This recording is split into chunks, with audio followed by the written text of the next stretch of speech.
Carol, rapidão, antes de você fazer foto, o que você fez quando você chegou nos Estados Unidos? Qual foi seu trampo, seu primeiro trabalho, assim? O que você já fez? Fala assim, tudo que você já fez até hoje.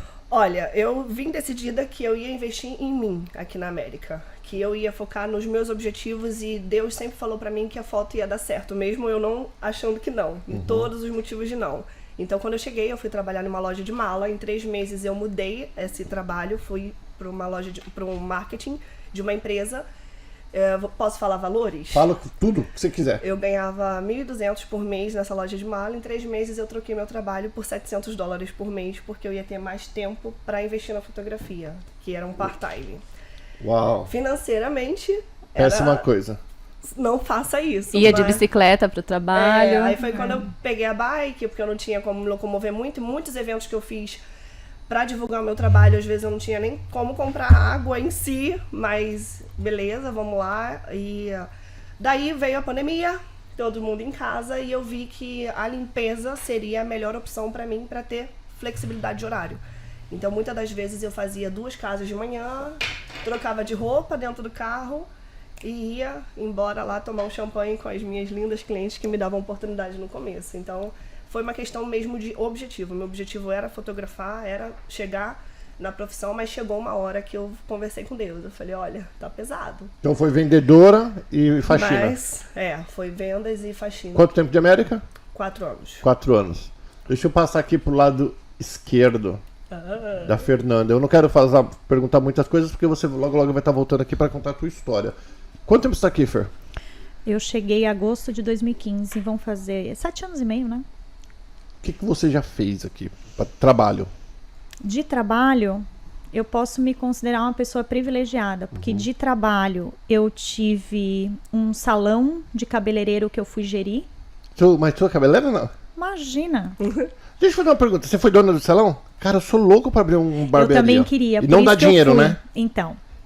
Os barbeiros já me falaram, não dá dinheiro, Paula. Não sei se você corta também. Não. Não dá. Não é um business rentável, né? Então eu fui com o objetivo de montar mesmo o projeto do salão. Tipo, terminar a obra literalmente, ajudar, né, os franqueados a terminar a obra. E depois eu fui gerir o salão. Só que logo na sequência, eu já tirei a minha licença de consultor financeiro. Então, eu tive essas 2 experiências, vamos dizer assim, aqui na América. Porque eu vim para ser mãe, esposa, dona de casa e ano sabático. Eu achei que eu ia me aposentar com 38 anos. Você tá com 38? Não, eu tenho 46. Tu veio com 38? Cheguei aqui com 38. Tá bem. Eu Você é de 76, então? Sou. De que mês? Setembro. Mentira! 15.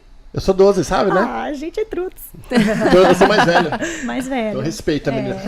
Mas com o teu trabalho, você já conversou com dezenas de imigrantes, que na verdade você ajuda na educação financeira deles. É uma coisa que a escola não ensina em nenhuma parte do mundo. Uma coisa. Lembra, o governo... Nossa, se vocês olharem, eu fiz até um corte hoje que eu coloquei no meu, falo exatamente sobre lei que governa. Não existe governo que se importa com as pessoas. Não é interessante. A escola não ensina educação financeira. Então nós não sabemos usar o nosso dinheiro. Não. Principalmente quando a gente chega aqui nos Estados Unidos, né? Existem 2 fatores básicos que fazem com que ou dê muito certo a imigração ou dê muito errado. A questão financeira e a questão de adaptação, quer seja da cultura, quer seja do idioma, né? O visto, claro que ele é super importante, né? Ele é um divisor de águas, mas na verdade você se vira, né? Você dá um jeito. Agora, a questão financeira e a questão de cultura, não dá, irmão. Ou vai ou vai. Ou vai ou vai. Eu trabalhei com educação financeira há 4 anos, só com os americanos. E na época, isso eu tô falando, nós estamos em 2023, eu tô falando de 2013, 14. Na época, hoje, para vocês terem uma ideia, que vocês estão em casa, todos os americanos, a maioria deles, tem $30 mil em cartão de crédito. De dívidas. Né? Eles refinanciam casa, trocam de carro todo ano, o carro que vale 1.000, daqui a pouco eles estão pagando 10 mil, por causa que eles vão trocando de... O consumo, ele é muito exacerbado aqui, né? O consumismo, as coisas esfregam na nossa cara, né? E nós, brasileiros, os latinos como um todo, a gente vem pra cá com uma cultura, um mindset de crédito fácil, né? Porque no Brasil, o Carnê das Casas Bahia, né? A gente já vem dessa cultura financeira, né? Dessa cultura de educação, aonde é normal ter dívida, é normal você ter crédito, né? Construir o crédito dessa forma, negativamente falando.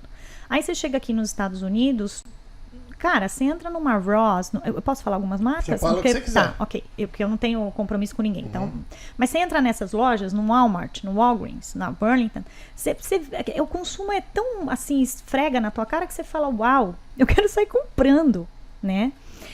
E isso faz com que as pessoas acabam tendo um problema muito grande, que é dívida e construção do crédito. Então, se você não tem, vamos dizer assim, humildade para você entender que você está chegando num país novo, que você precisa se construir, você precisa se situar, porque tem N variantes, né? Quando a gente vem com família, a gente tem a adaptação dos filhos, a gente tem a adaptação do marido, da esposa, a gente tem a adaptação cultural, né? A gente tem a adaptação até religiosa, vamos dizer assim. Sim. Então, existem tantos fatores que, se você não tem a questão financeira alinhada, se você não tem a questão financeira estruturada, e você sabe, Paulo, o tempo que você está aqui, quantas famílias foram destruídas por questões financeiras, né? Quantas pessoas eu acho quebraram. Que é a causa número 1 do divórcio, eu acho que é o financeiro. É o financeiro. Então, quando a gente estava até brincando lá antes, né, de entrar,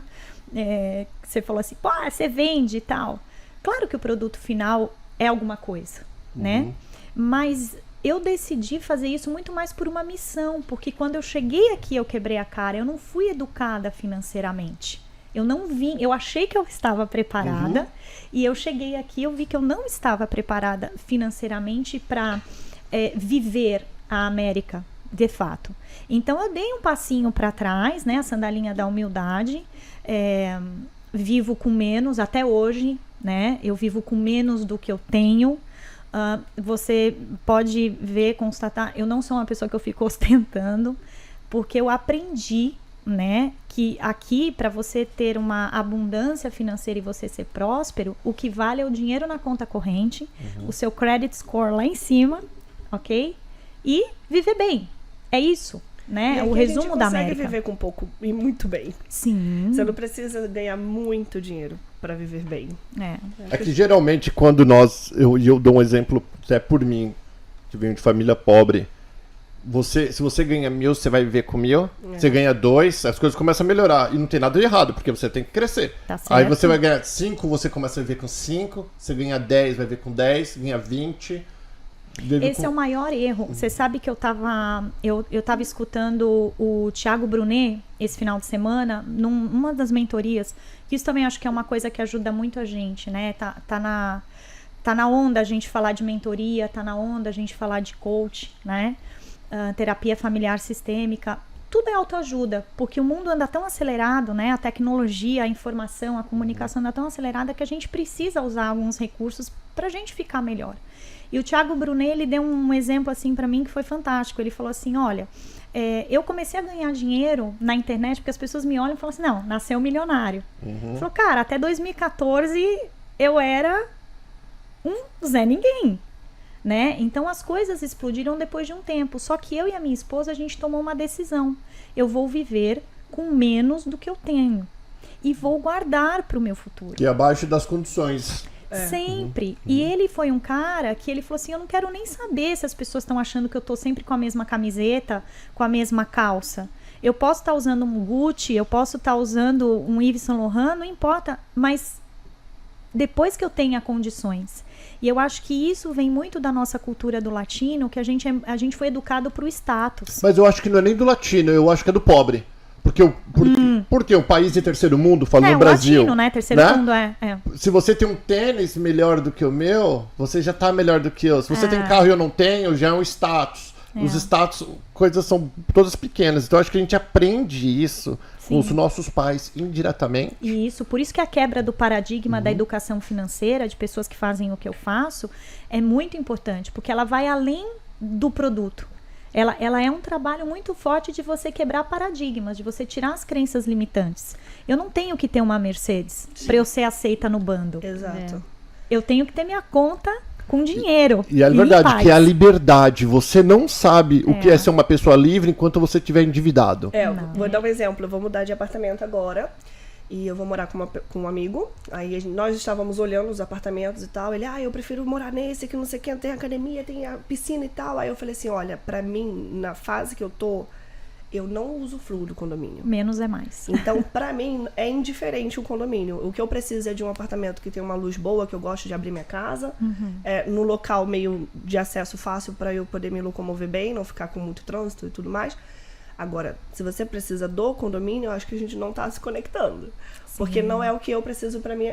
Não quer dizer que eu vou morar nesse apartamento mais inferior a vida toda. Mas na minha fase atual, eu não tenho necessidade. É importante no momento pra você. Exato, não tenho necessidade de eu gastar tanto com aluguel em um lugar que eu não vou usufruir. Viver com menos hoje é muito inteligente. Porque a gente não sabe o que vai acontecer daqui a uns anos. Olha o Covid mundial. que aconteceu. Sim. Pessoas, empresários se suicidando. Fala, doutora Susan. Uma recomendação que eu dou é, quando você recebe o teu cheque, no teu salário, a primeira coisa é pega um pouco e bota no saving, né? Perfeito. E do que sobra você vive.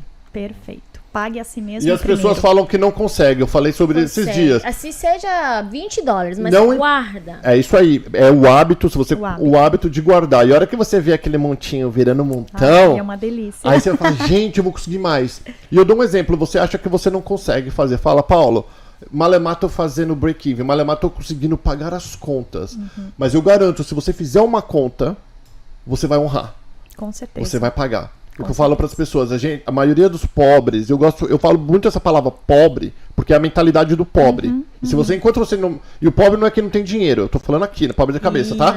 Exato. É o que eu tô falando de cabeça. A mentalidade, todo pobre paga as contas, eu falei isso esses dias. Porque ele foca esse mês, eu tenho que pagar. Comprei um carro novo, é mais R$300 ou $300 de prestação, tenho que pagar, dá um jeito, levanta e paga. A gente foi educado a trabalhar, pagar conta, Pra pagar conta. conta. Mas ninguém. Então, mas isso é muito subconsciente, né? Isso que você tá falando, eu comprei um carro. Eu tinha um HR-V no Brasil, que pro Brasil é um Sim, carro é um baita legal. carro. E eu fiz, sei lá, em 30 meses. E eu pensei, não, mês que vem é a última, eu vou estourar uma espumante, vou comemorar e vou fingir que eu ainda tenho essa parcela e todo mês eu vou guardar essa parcela. Nunca mais sobrou. Não é? É isso No mesmo. mês que não teve a parcela, não teve esse dinheiro, não sobrou, não teve esse dinheiro a mais. Se eu tivesse que pagar a parcela, talvez eu tivesse pago, mas não entrou. Porque não pra eu teve guardar. parcela, você não conseguiu guardar o Aí dinheiro. eu falei, é uma loucura. Por isso Como que que eu você- paguei 30 meses e de repente no mês 31 Por Não isso tem que mais. você- Não tem dinheiro. É automático. Primeira coisa, recebe dinheiro, pum, bota essa parcela no saving. É. E não toque. O que a doutora fala é tão verdade, porque essa mudança cultural que a gente faz, por isso que é um trabalho de educação, né? A gente não vai para a escola para aprender coisas, a gente deveria aprender na escola educação financeira, empreendedorismo, né? A gente deveria aprender determinadas coisas que, como o Paulo falou, não é atrativo para nenhum governo, porque como é que a massa funciona, né? O governo funciona do quê? De dívida. Né? O governo, a economia funciona disso. A gente tem que estar preso a algum mecanismo financeiro. Só que, na verdade, quando a gente envelhece, que a gente começa a ter as dores crônicas, quando a gente deixa de produzir, dificilmente... A gente não chegou ainda. Explica pra nós melhor isso daí. Dificilmente a gente vai ter o governo para nos sustentar, Com certeza. né? Mesmo a gente tendo contribuído. Então, o fato de você pagar a si mesmo primeiro é a primeira mentalidade, a primeira ação, que eu posso dizer, inteligente no processo de educação financeira, né? Ninguém está dizendo assim, não, eu não vou mais pagar as contas que eu devo. Não, não é isso. Mas é o primeiro hábito, eu tenho lá minhas bills, eu tenho minhas contas, eu vou salvar tanto. Ela quer dizer economizar, viu, gente? Aqui já tá gringa. Não é salvar, não vai salvar nada, ela vai economizar. Economizar, desculpa. Aí você vai pegar esse dinheiro e você vai guardar. É a mesma coisa que o cristão faz com o dízimo. Ele não dá o dízimo? Sim. Então ele tem que pagar ele primeiro também, entendeu? Porque é esse dinheiro que vai cuidar dele no futuro. Esquece, depois não adianta culpar governo, culpar o presidente, culpar Deus, porque ninguém tem culpa disso. Na verdade, é a gente que tem que fazer aí a nossa, vamos dizer assim, a nossa lição de casa em termos de finanças. Sim. E as pessoas acham que não dá, né? Não dá pra guardar o dinheiro. Mas se você botar, realmente, para mim, funcionou muito bem. Desde o começo, eu anotei todos os meus gastos. Assim seja uma Perfeito. água.